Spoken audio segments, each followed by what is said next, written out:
There have been great villains throughout Star Trek's 56-year history, but their version of Doctor Doom nearly broke the franchise. Over the years, fans have thrilled as larger-than-life villains such as Khan, Nero and the Borg menaced the galaxy, but in March 1970's Star Trek No. 7, first published by Gold Key, readers met the evil Count Gressler whose backstory violated not only established continuity, but the very ethos of Star Trek as well.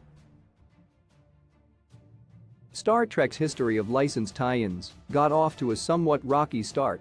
Companies would create science fiction-related toys and slap the Star Trek name on them, regardless if it actually appeared on the show.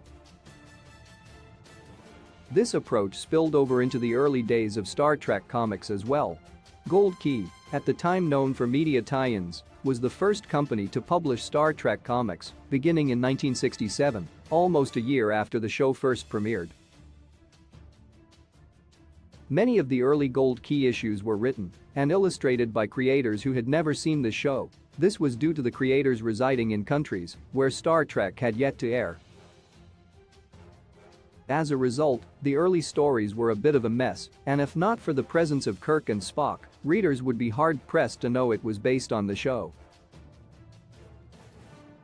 The wacky aesthetic of the early Gold Key comics was best on display in Star Trek No. 7, depicting a cartoonish super-villain bent on galactic domination, a villain cut from the same cloth as Doctor Doom. The uncredited story opens with the Enterprise discovering a planet with replicas of Earth landmarks, such as the Eiffel Tower and the Taj Mahal. During the course of their investigation, a crew member accidentally tips over the replica of the tower and on Earth the actual Eiffel Tower is destroyed. The crew dubbed the mysterious world the Voodoo Planet, likening the replicas to the voodoo dolls of Earth's past. Kirk and Spock then learn the planet is under the control of Count Gressler, a war criminal from Earth. Readers learn that Gressler, from his tiny kingdom on Earth, attempted to conquer it with atomic weapons. Knowing his time on Earth was up, Gressler fled, ultimately discovering the mysterious Voodoo Planet, which he planned to use to destroy Earth and rule the galaxy. Gold Key's early Star Trek comics were notorious for missing the mark, but Count Gressler's backstory completely breaks the franchise, violating not only continuity, but Gene Roddenberry's vision for humanity as well.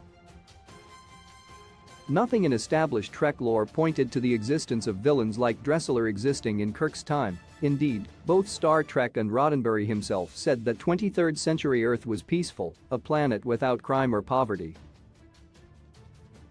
Instead, Gressler, with his monocle and monk-like robes, was a villain more in line with the likes of Doctor Doom. There are parallels beyond the appearance. Both Doom and Gressler ruled from tiny kingdoms on Earth. Gressler's is never named, but readers know Doctor Doom presided over the Eastern European nation of Latveria. The issue never says where Gressler's kingdom was located exactly, but there is strong evidence it too was in Eastern Europe.